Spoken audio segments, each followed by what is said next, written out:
حدیث پاک میں ایک مبارک دعا ہے۔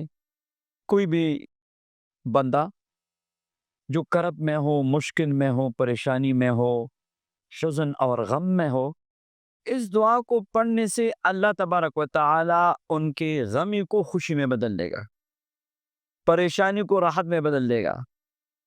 کتنی پیاری دعا ہے، حدیث پاک میں ہے، آپ یاد کیجئے، اپنی اولاد کو بھی یاد کرائیے۔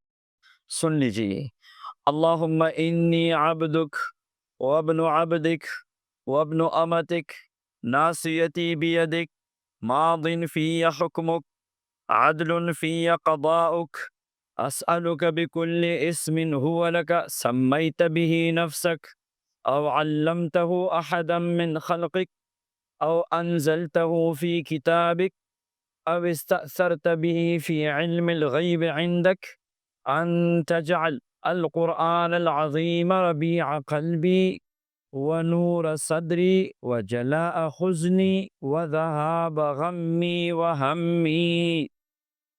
بعض علماء نے اس دعا کو اسم اعظم قرار دیا ہے۔